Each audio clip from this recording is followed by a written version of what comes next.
In the sprawling galaxy of the 25th century, where human colonies dotted distant stars and alien civilizations intertwined with our own, the colony of Zephyr III stood on the edge of human space. This frontier world, far from the bustling trade routes and political centers, housed a population rugged and resilient, descendants of Earth's most adventurous. David Norwood, a retired Earth Defense Force pilot, lived a quieter life here, far from the cockpit of the fighter jets he once commanded. His days were spent wandering the dusty archives of the local museum, a place filled with relics from Earth's storied past, preserving a history that felt increasingly distant. It was during one of these routine visits that David discovered the Iron Behemoth, a tank from the 21st century Earth, long obsolete and forgotten. Covered in rust and cobwebs, the tank sat silently in a corner, a piece of history overshadowed by more glamorous exhibits of alien origin and human achievements in space.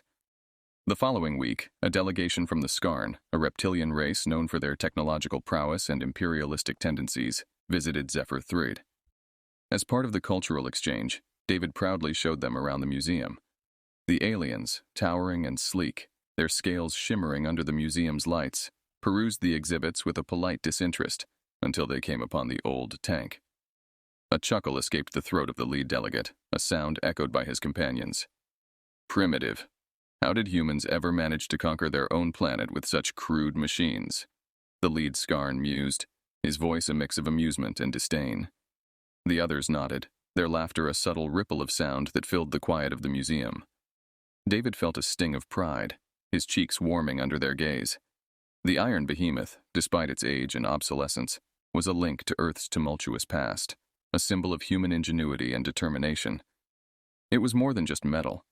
It was a memory of a time when humanity's reach didn't extend beyond the blue skies of their homeworld. Driven by a renewed sense of purpose, David approached the museum curator, an old friend and fellow Earth native, with a proposal. "Let's show them what this old beast can do," he said, his eyes gleaming with a mixture of defiance and excitement. "Help me fix it up. Let's not just make it a display, but let it roar once more." The curator, initially skeptical, saw the determination in David's eyes and agreed. Together, they began the painstaking process of restoring the Iron Behemoth. They cleaned the tank, lubricated its gears, and slowly pieced together the old internal combustion engine, a technology nearly forgotten in an age of hyperdrives and antimatter reactors. As they worked, David felt a connection to his roots, to the Earth he had left behind, and to the ancestors who had built and operated such machines under the fire and smoke of battlefields long silent. He did not know then that the Iron Behemoth would soon not just be a symbol of human history, but a pivotal player in the defense of Zephyr III, a world far from Earth but no less home. With the initial cleaning done, the task of truly restoring the Iron Behemoth began. David and the curator, Michael, pored over old manuals and schematics, dusting off archaic technical documents to understand the intricate workings of the tank. They needed more than just elbow grease and nostalgia to get the engine roaring. They required expertise that was rare in an era dominated by advanced technology. Help came unexpectedly in the form of Ilara, an alien engineer from a neighboring system known for her fascination with ancient technologies. She was slender and tall, her skin a vibrant shade of blue, with eyes that sparkled with curiosity. When she heard about the project, her interest was piqued, and she approached David with an offer to help. "I've studied human engineering as a hobby," Ilara explained, her voice filled with an earnest eagerness. "Your mechanical systems are so tactile, so real. There's something profoundly beautiful about technology you can touch and repair with your own hands." David was initially hesitant to bring an alien into this deeply human project, but he recognized the need for her expertise. Ilara proved invaluable, bringing tools and devices that interfaced seamlessly with the ancient machinery. Together, they began the arduous process of retrofitting the tank with alien tech, ensuring it would surpass its original capabilities without sacrificing its historical integrity. The integration was a delicate balancing act. Ilara introduced compact energy cells that could power the tank far more efficiently than its original fuel system. She designed a hybrid propulsion module that augmented the old combustion engine, giving the tank a silent yet powerful boost of speed when needed. As they worked, David learned more about Ilara's background. She came from a world where technology had also once been primitive, and her people had undergone a transformation similar to humanity's, albeit centuries earlier. This shared path fostered a bond between them, a mutual respect that transcended their species' differences. Word of the tank's restoration began to spread through Zephyr III, drawing crowds of curious onlookers and skeptics alike. Some marveled at the sight of the old war machine coming back to life, while others doubted its relevance in a time when planetary shields and orbital defense systems were the norms in warfare. Among the spectators was General Carter, a seasoned veteran of the colony's defense force. He watched with a strategic eye, considering the potential of such a machine in modern combat. "David," he said one evening as the sun set over the colony, casting long shadows across the workshop, "if you get this beast running, it could change how we defend our outposts. It's not just about firepower, it's about making a statement." David nodded, understanding the weight of Carter's words. The tank, a relic of a bygone era, could serve as a reminder of humanity's enduring spirit and adaptability. It wasn't just about reviving history, it was about shaping the future of human resilience. As the weeks passed, the Iron Behemoth's form began to change. Its exterior remained true to its origins, rugged and formidable, but beneath the armor, it was becoming a fusion of past and future, a symbol of humanity's journey through the stars and their unyielding desire to hold on to their heritage while embracing the new cosmos. As the restoration of the Iron Behemoth neared completion, the political climate on Zephyr III and the surrounding systems began to show signs of strain. The Skarn, with their keen interest in the expanding capabilities of human colonies, viewed the technological revival of ancient human weaponry with suspicion and concern. Their once dismissive attitude towards the tank shifted towards a cautious wariness. The Skarn's skepticism wasn't unfounded. Human colonies had been pushing for more autonomy and a greater share in the galactic resource distribution, causing friction with several alien civilizations, the Skarn included. The resurgence of an old war machine, even as a singular project, hinted at a potential shift in military power. David noticed the increased surveillance and the occasional appearance of Skarn drones near the workshop. The atmosphere in the colony grew tense, with debates among the settlers about the wisdom of provoking such a powerful neighbor. Despite these concerns, the community's support for the project remained strong, fueled by a renewed sense of pride and identity. Meanwhile, David and Alara worked tirelessly. The final adjustments to the tank's hybrid engine were delicate and complex, requiring precise calibration to integrate alien energy systems with the old mechanical parts. During long nights in the workshop, the two shared stories of their homeworlds, finding solace in their shared commitment to bridging their cultures through this project. One evening, as they were testing the tank's new navigation systems, an unexpected visitor arrived. It was Ambassador Tuvok, a high-ranking Skarn official known for his hardline stance on human expansion. His sudden interest in the project took David by surprise, but he welcomed the ambassador, keen on demonstrating the peaceful intentions behind their work. "We've heard much about your relic," Tuvok said, his tone cool but curious. "My people see this as a step back to barbaric times. Why awaken such ancient war machines when peace has served us well?" David took a moment to choose his words carefully. "It's not about war," he explained. "It's about remembering where we came from and showing that old tools can have new purposes. We mean no threat to the Skarn or anyone else." Tuvok seemed unconvinced, his eyes lingering on the tank's formidable frame and the sleek new modifications. "I will report your words to my superiors," he said, leaving with a nod that was both respectful and wary. After the ambassador's visit, the project attracted even more attention, both locally and from other human colonies. News feeds started covering the story, hailing the tank as a symbol of human ingenuity and resilience. This media attention, however, also meant that the stakes were higher. Any failure now would not just be a personal disappointment, but a public setback in the delicate balance of interstellar relations. As the day of the tank's first public demonstration approached, David felt the weight of expectation on his shoulders. It was no longer just about making an old engine run. It was about proving that humanity could tread a path of technological revival without reigniting the dark fires of war. This demonstration would either cement the project as a testament to human innovation, or as a folly that risked tipping the delicate peace into chaos. The day of the demonstration dawned clear and bright, with a buzz of excitement vibrating through the colony of Zephyr III. Spectators from various human settlements and a few curious alien representatives gathered at the old airstrip that served as the stage for the Iron Behemoth's revival. The air was thick with anticipation and a hint of apprehension about how the demonstration would be received, particularly by the watching Skarn delegates. David, dressed in a simple mechanic's jumpsuit that bore the marks of many nights spent working on the tank, stood beside Alara, who appeared equally invested in the outcome. They exchanged a brief, nervous glance as they made their final checks on the tank, ensuring that every system functioned as intended. As the crowd settled, General Carter gave a brief introduction, emphasizing the historical significance of the tank and the peaceful intent behind its restoration. He concluded with a nod to David and Alara, signaling the start of the demonstration. With a deep breath, David climbed into the tank, his hands familiar with the controls after countless hours of practice. The engine roared to life, a deep, resonant sound that seemed to echo through the ages. The crowd gasped and then cheered as the Behemoth moved, its treads tearing into the dirt of the airstrip as it maneuvered with surprising grace and agility. David guided the tank through a series of demonstrations, showcasing its mobility and the precision of its modernized weapon systems, now only loaded with non-lethal rounds for the purpose of the demonstration. The Behemoth fired at targets, striking with impressive accuracy, its hybrid engine silent between volleys, a stark contrast to its booming cannon. The Skarn delegates watched with rapt attention, their expressions unreadable. Tuvok, in particular, kept a keen eye on the integration of alien technology, his previous skepticism mingling with a grudging respect. As the demonstration neared its end, an urgent message reached General Carter's communicator. A Skarn militant faction, dissatisfied with the diplomatic approaches of their government, had launched an unexpected assault on a nearby human outpost. The situation was dire. The outpost was under-equipped to handle an attack of this magnitude.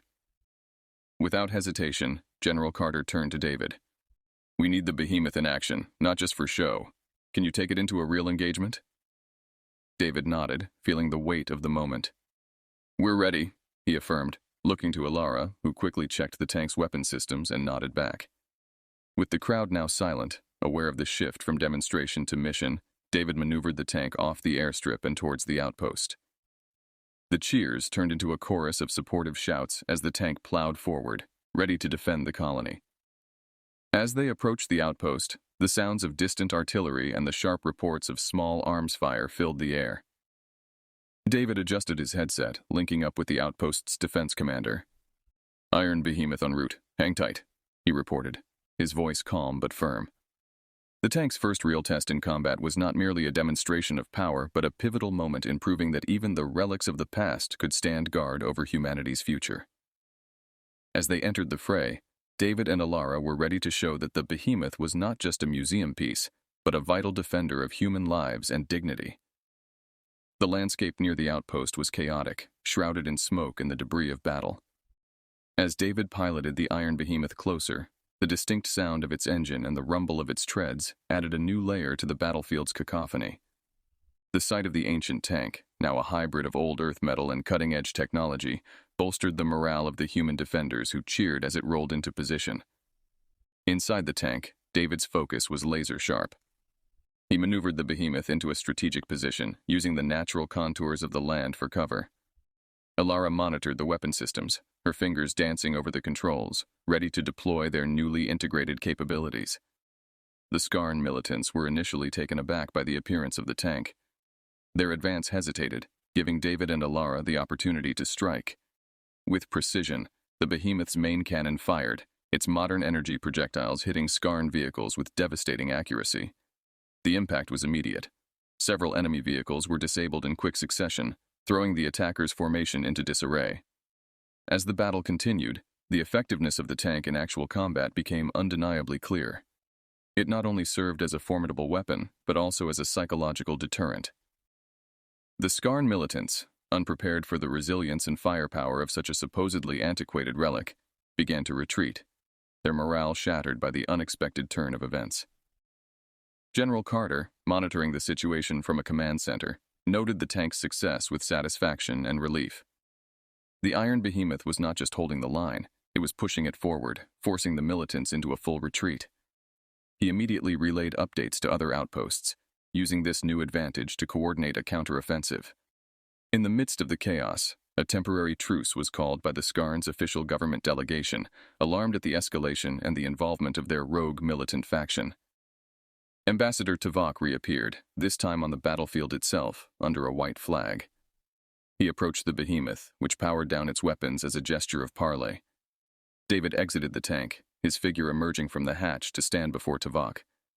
The air was tense with the recent echoes of battle, but there was a mutual recognition of the need for dialogue.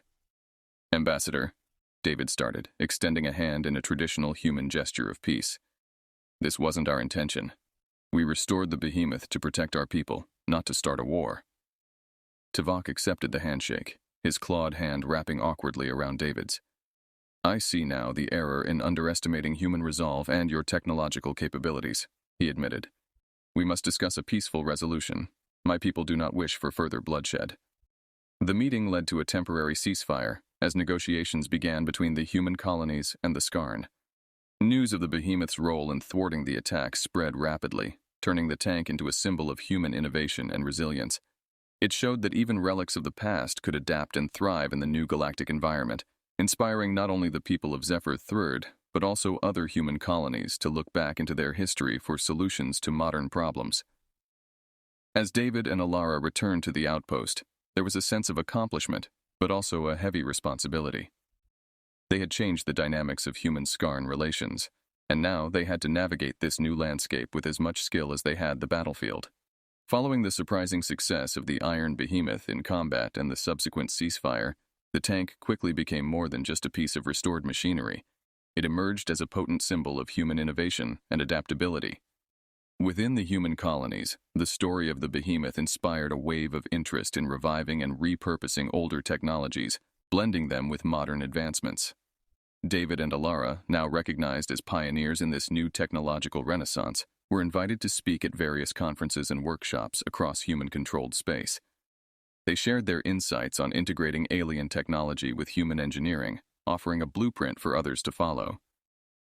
During one such conference on Nova Terra, a major hub for human ingenuity, David took the stage to address a packed auditorium.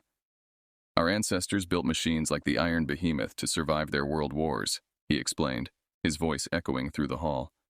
"We've shown that these machines can be more than just museum exhibits. They can be adapted, upgraded, and utilized to protect our futures."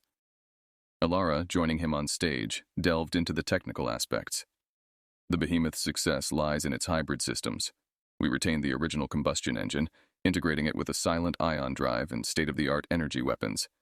This approach can be applied to various other technologies, old or new." As interest in their project grew, so did the attention from both human and alien governments. The human military in particular saw the potential for similar conversions as a way to rapidly expand their capabilities without the extensive costs associated with new builds. Meanwhile, the Skarn, led by Ambassador Tuvok, sought to understand this human approach to technology. They initiated a series of diplomatic exchanges, aiming to foster collaboration rather than conflict. Tuvok visited David and Alara at their workshop on Zephyr III, where they discussed potential joint ventures. "We have technologies that could benefit from human creativity," Tuvok admitted, looking over the designs and prototypes that filled the workshop. "Perhaps, together, we can create something greater than the sum of our parts." These diplomatic overtures culminated in a landmark agreement, forming a collaborative research initiative that would include human and Skarn scientists and engineers working together.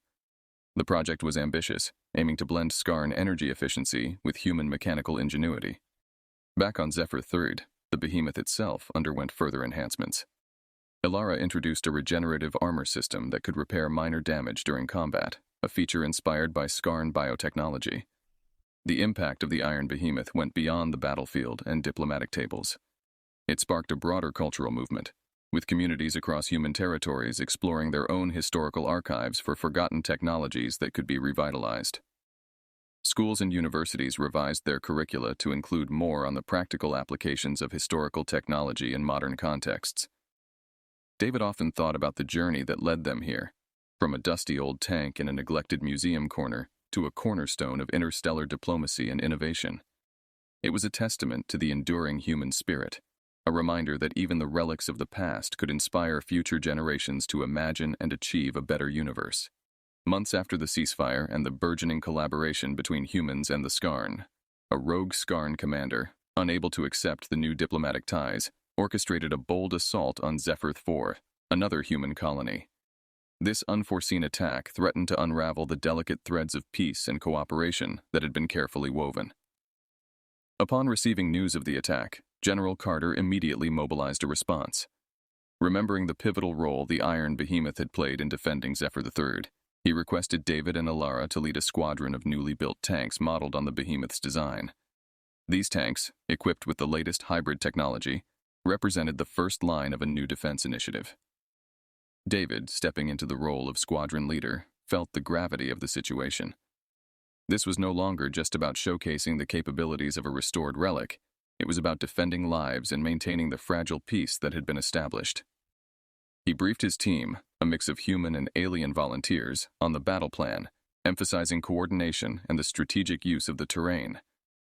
As the squadron approached Zephyr IV, they encountered the rogue Skarn forces entrenched around key infrastructure points. The landscape was marked by the scars of battle, with smoke rising in the distance, and the air filled with the ominous hum of energy weapons. David coordinated the tanks into formation, using tactics that combined traditional maneuvers with the innovative features of their new machines. The Behemoth led the charge, its presence on the battlefield a rallying point for the human forces and a stark symbol to the Skarn of human resilience and technological advancement. The battle was intense, with both sides exchanging heavy fire. Alara, remotely managing the squadron systems, relayed critical information and tactical suggestions to David. Together, they exploited weaknesses in the rogue Skarn's defenses, using the tank's advanced mobility and firepower to break through their lines. Amidst the chaos, a turning point came when David directed his tank directly at the rogue commander's position. With precision targeting, assisted by Alara's calculations, they disabled the commander's vehicle, capturing him and effectively decapitating the rogue faction's leadership. The success of the tank squadron not only quelled the rogue attack, but also demonstrated the effectiveness of the new human-Skarn technological collaborations. The swift resolution of the conflict with minimal casualties on both sides was a testament to the strategic and technological advances that had been made. In the aftermath, the official Skarn government publicly denounced the rogue commander and his actions, reaffirming their commitment to peace and collaboration with the human colonies. This stance helped to solidify the newly formed bonds between the two species, showing that mutual respect and cooperation were possible even in the face of internal dissent. The victory at Zephyr IV was celebrated not just as a military success, but as a victory for diplomacy and progressive thought. David, once a retired pilot turned tank restorer, now stood as a leader in a new era of interstellar relations. The tanks, especially the Iron Behemoth, had not only defended a colony, but had also defended the idea that unity and shared knowledge could forge a path to a peaceful future. In the wake of the successful defense of Zephyr IV and the quelling of the rogue Skarn faction, a celebratory atmosphere pervaded the human colonies.